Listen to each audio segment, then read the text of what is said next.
Good morning students. Jyoti public senior secondary school online classes में आप सभी लोगों का स्वागत है। हम लोगों का आज से 10th क्लास का जो लेसन चल रहा था सेकंड, उसी को हम आगे पढ़ना स्टार्ट करते हैं। तो हमारा सेकंड नंबर का लेसन था India during the struggle period 1206 AD to 1757 AD। इस लेसन के अंदर हम लोग 1206 ईस्वी से लेकर के 1757 ईस्वी तक का जो समय काल रहा है उसके बारे में पढ़ेंगे, उसके इतिहास के बारे में पढ़ेंगे। एडी का मतलब आप लोगों को पिछले वीडियोस के अंदर बताया गया था। एडी मतलब एनो डोमिनी, जिसका मतलब होता है ईसा पश्चात, और एक इसके विपरीत शब्द आता है बीसी, यानी कि बिफोर क्राइस्ट, ईसा पूर्व। तो देखिए, ईसा पूर्व और ईसा पश्चात का मतलब क्या है। ईसा मसीह जी के जन्म से पूर्व के समय को तो ईसा पूर्व कहा जाता है, और ईसा मसीह जी के जन्म के बाद का जो टाइम है एनो डोमिनी कहा जाता है। तो ए और डी, इस वजह से एनो डोमिनी होता है वो, तो उसका मतलब होता है ईसा पश्चात। अब इस सेकंड लेसन के अंदर हम लोगों ने कुछ राजवंशों के बारे में पढ़ते रहे, तो अब हम लोग चौहान वंशों के बारे में पढ़ते हुए चल रहे हैं। तो अब इसमें जो एक हमारे ही राजस्थान राज्य के एक बहुत ही सुप्रसिद्ध जो शासक रहे हैं उसके जीवन काल के बारे में पढ़ेंगे, उससे रिलेटेड कुछ महत्वपूर्ण तथ्यों के बारे में पढ़ेंगे।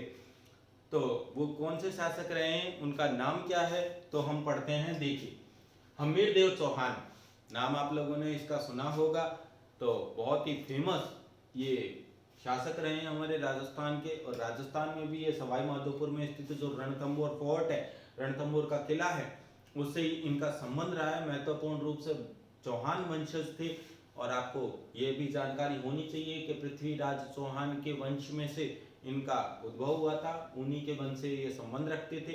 और इनकी जो माँ थी उनका नाम था हीरा देवी, और जो इनके पिताजी थे उनका नाम था जैत्र सिंह, जयसिम्हा के नाम से भी उनको जानते थे।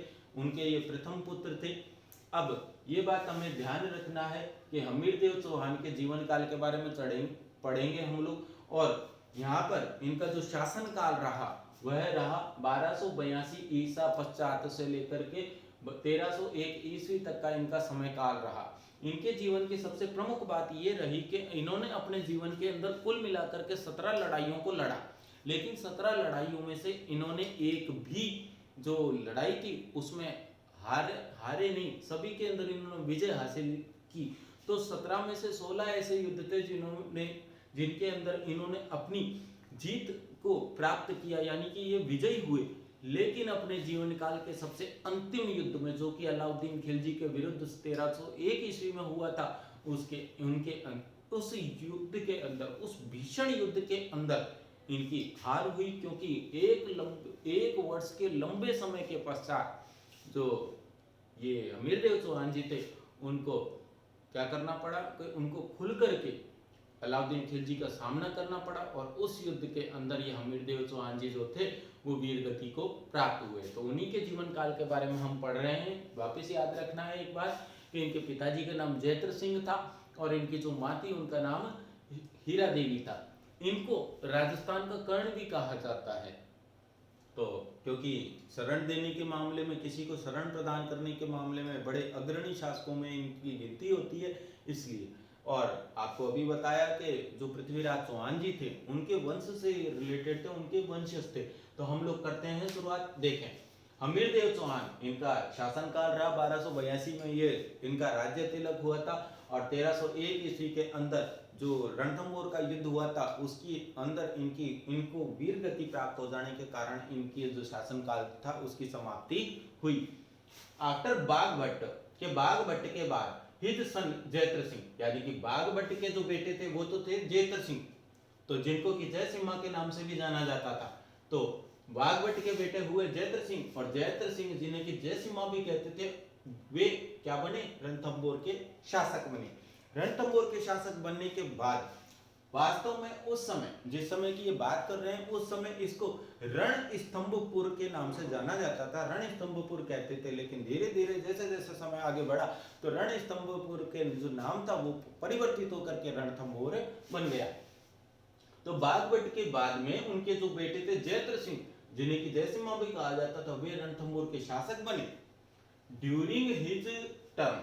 अब जब जैत्र सिंह का समय चल रहा था उनके शासन काल के दौरान ही, यानी कि जब वो वृद्धावस्था को प्राप्त होने लग गए थे, उस समय ही Hammir was appointed his younger son, के जो हम्मीर देव थे उनके द्वारा नियुक्त किया गया था, यानी कि हम्मीर देव को नियुक्त किया गया था किसके द्वारा, एज हिज यंगर सन, उनके जो छोटे बेटे थे उनको नियुक्त किया गया था एज हिज सक्सेसर, किसके रूप में, उनके उत्तराधिकारी के रूप में। यानी कि हम यहाँ कहना चाह रहे हैं कि जो जयद्रथ सिंह के सबसे छोटे बेटे थे, तो सबसे छोटे बेटे हम्मीर देव चौहान को वो जयद्रथ सिंह के द्वारा क्या करा गया था कि रणथंभौर का शासक नियुक्त किया गया था, या उनका राज्य तिलक किया गया था।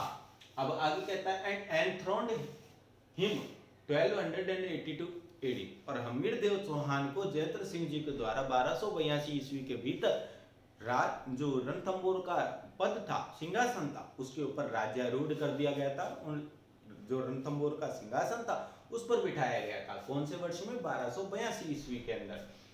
हम्मीर अडॉप्टेड दिग्विजय पॉलिसी, हम्मीर ने एक बहुत ही फेमस नीति को अपनाया था, साम्राज्यवादी नीति को अपनाया था, जिसे कि दिग्विजय नीति के नाम से भी जाना जाता है। दिग्विजय का मतलब कि अपने आसपास के जितने भी समस्त बड़े राजा थे उन सभी को अपने साम्राज्य के भीतर शामिल करना, उन सभी को अपने अधीन कर लेने की ये नीति थी। दिग्विजय की नीति को इन्होंने अपनाया था।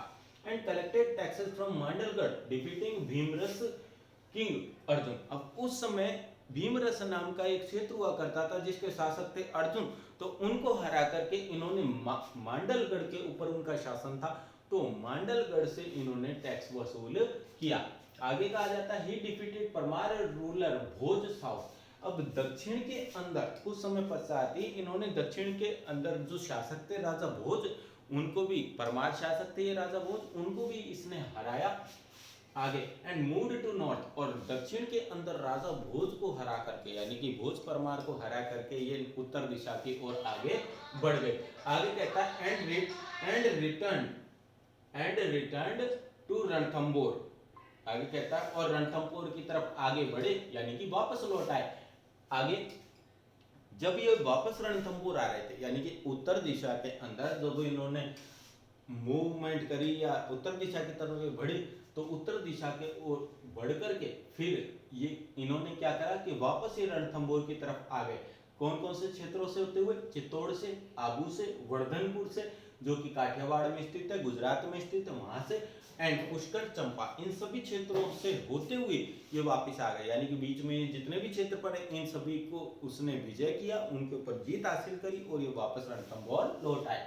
आगे इन रणथंभौर ही डिड कोटि यज्ञ टू कमेमोरेट हिज विक्ट्री।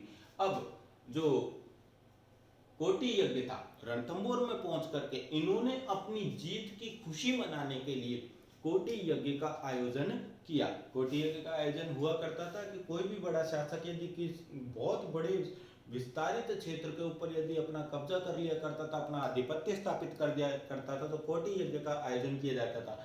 तो रणथंभौर के भीतर इसी प्रकार से जो हम्मीर देव चौहान जी थे उन्होंने भी ये कोटि यज्ञ का आयोजन किया। आगे कहता है कि हम्मीर फाउट 17 बैटल्स। ये याद रखना है कि हम्मीर देव चौहान ने अपने जीवन काल के दौरान 17 युद्धों को लड़ा, लेकिन 17 युद्धों में से 16 युद्धों के अंदर उसने जीत हासिल करी। लेकिन जो 17वां युद्ध था हम्मीर देव चौहान के जीवन काल का जो सबसे अंतिम युद्ध था, 1301 ईस्वी में होने वाला रणथंभौर का युद्ध, तो उस युद्ध के अंदर वो वीर गति को प्राप्त हुए, अलाउद्दीन खिलजी के विरुद्ध लड़ते हुए। आगे कहता है जलालुद्दीन खिलजी मूव्ड टू रणथंभौर। अब जब जैसा कि आपने अभी पढ़ा कि जो रणथंभौर के शासक थे हम्मीर देव चौहान जी, उन्होंने अपनी इस चौहान शक्ति का काफी बहुत ज्यादा विस्तार कर दिया और काफी बड़े बड़े क्षेत्रों को इन्होंने अपने साम्राज्य में मिला लिया।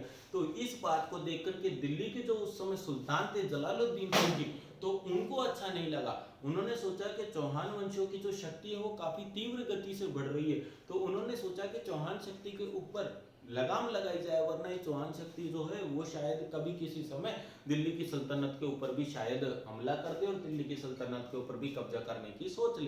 तो इसी बात के डर से जलालुद्दीन खिलजी ने रणथंभौर के शासक हमीर देव चौहान की शक्ति को घटाने के लिए रणथंभौर की ओर कूच की, या रणथंभौर की ओर उन्होंने आक्रमण करने के बारे में सोचा। तो इसीलिए Jalaluddin Khilji moved to Ranthambore to reduce Amir's power from Jhain. अब रणथंबोर के पास में झाइन नाम की एक जगह है जहां से इन्होंने रणथंबोर के अंदर प्रवेश करने की सोची और जलालुद्दीन खिलजी रणथंबोर की तरफ आगे बढ़े एंड सराउंडेड रणथंबोर फोर्ट। और इन्होंने क्या किया कि जो रणथंबोर का किला है उसको चारों तरफ से घेर लिया। आगे आफ्टर मेनी एफर्ट्स, कई प्रयासों के बाद ही बिकेम अनसक्सेसफुल, जो जलालुद्दीन खिलजी थे वो अपने प्रयास में असफल रहे। असफल रहने के पीछे सबसे महत्वपूर्ण जो भूमिका निभाई वो निभाई रणथंबोर के किले ने। ऐसा क्यों? क्योंकि रणथंबोर का जो किला है वो अरावली पर्वत और विंध्याचल पर्वत श्रृंखला की चोटी पर बना हुआ है और चारों तरफ से प्राकृतिक जो पर्वतमालाएं हैं उनसे घिरा हुआ है और उसके बीच में ये रणथंबोर किला स्थित है। इसीलिए कोई शत्रु जो है वह इतने ऊंची पर्वत श्रृंखला को पार करके किसी भी हाल में रणथंबोर किले के अंदर प्रवेश नहीं कर पाता था। इसी कारण से जो जलालुद्दीन खिलजी थे काफी उसने प्रयास किए कि रणथंबोर किले के अंदर प्रवेश कर जाए, क्योंकि जो मेन गेट था वो बंद कर दिया गया था जलालुद्दीन खिलजी के विरुद्ध। जो रणथंबोर किले का जो मेन गेट था उसे बंद कर दिया गया। अब अंदर जब प्रवेश नहीं कर पाए किले के, क्योंकि जाने का एकमात्र रास्ता था, तो जब अंदर प्रवेश नहीं कर पाए तो जलालुद्दीन खिलजी को आखिरकार थक हार करके वापस लौटने के बारे में सोचना पड़ा, क्योंकि वो अपने सभी प्रयासों के अंदर असफल रहा। ना तो सामदान दंडभेद सभी नीतियों को अपनाने के बावजूद भी वे रणथंबोर किले में प्रवेश नहीं कर पाए, किसी भी तरीके से अमीरदेव चौहान की शक्ति को घटाने में वह नाकाम रहा। तो इसलिए उसने क्या सोचा कि आफ्टर मेनी एफर्ट्स, बहुत से प्रयासों के बाद ही बिकेम अनसक्सेसफुल, वह असफल रहा और आगे फाइनली अंत में जून 1291 और जून के अंदर 1291 ईस्वी के अंदर द सुल्तान लेफ्ट फोर्ट, के जो सुल्तान थे जलालुद्दीन खिलजी दिल्ली के, उन्होंने इस रणथंबोर किले को छोड़ दिया, यानी कि अपने घेरे को रणथंबोर किले के आसपास से हटा लिया और साथ में वे दिल्ली की तरफ वापस रवाना हो गए। इसका कारण यही रहा क्योंकि वो किसी भी तरीके से रणथंबोर के किले के अंदर प्रवेश नहीं कर पाए। आगे हम देखते हैं कि इन 1296 ईस्वी के भीतर जलालुद्दीन नेफ्यू, अब जलालुद्दीन खिलजी के यानी कि खिलजी वंश के भीतर ही जो जलालुद्दीन नाम के दिल्ली के शासक थे तत्कालीन, तो उनके ही भतीजे थे और साथ में उनके दामाद भी थे। कौन? अलाउद्दीन खिलजी। तो अलाउद्दीन खिलजी ने क्या किया? एसेसिनेटेड हिम, यानी कि जो जलालुद्दीन खिलजी थे उनके भतीजे अलाउद्दीन खिलजी ने, और साथ में अलाउद्दीन खिलजी जलालुद्दीन खिलजी का दामाद भी था, तो उसने जलालुद्दीन खिलजी की हत्या कर दी और हत्या करके बिकेम दिल्ली जो सुल्तान, वह क्या बन गया? दिल्ली का सुल्तान बन गया। यानी कि अलाउद्दीन खिलजी ने जलालुद्दीन खिलजी को मार डाला और मारने के बाद में उसकी राजगद्दी को हथिया लिया और दिल्ली का सुल्तान बन गया। ही प्लान्ड टू एनेक्स रणथंबोर। अब जो विचार जलालुद्दीन खिलजी के मन में आया था रणथंबोर किले को अपने अधीन करने का और अमीरदेव चौहान की शक्ति को घटाने का, वही विचार अलाउद्दीन खिलजी के भी मन में आया। तो उसने भी ये प्लान बनाया कि रणथंबोर किले को अपने साम्राज्य में शामिल किया जाए। आगे फिर कहता है and to demolish Chauhans power, और उसने साथ में ये भी सोचा जलालुद्दीन खिलजी की तरह के चौहानों की जो शक्ति है उसको समाप्त किया जाए। आगे ही गॉट एन एक्सक्यूज, उस और साथ में उसे ऐसा करने का एक बहाना भी मिला, और वो बहाना क्या था कि एज पर हमीर काव, नयन चंद्र सूरी नाम के एक जैन कवि हुए हैं जिनका एक महाकाव्य था हमीर महाकाव्य। तो उसके अंदर ये वर्णन किया गया है कि वह बहाना क्या था कि जो Hammir gave protection to Alauddin Mongolian rebel Mohammad Shah. अब सबसे बड़ा जो कारण रहा इस रणथंबोर के युद्ध का वह यह रहा कि जो अलाउद्दीन खिलजी की सेना में मंगोलवासी एक विद्रोही नेता था जिसका नाम था मोहम्मद शाह, तो उसने क्या करा कि अलाउद्दीन खिलजी की सेना के साथ मिलकर के कई राज्यों के ऊपर हमला किया और हमला करके वहां से लूट का सामान प्राप्त करा और उसे इकट्ठा करके उसने अलाउद्दीन खिलजी की सेना के विरुद्ध विद्रोह कर दिया।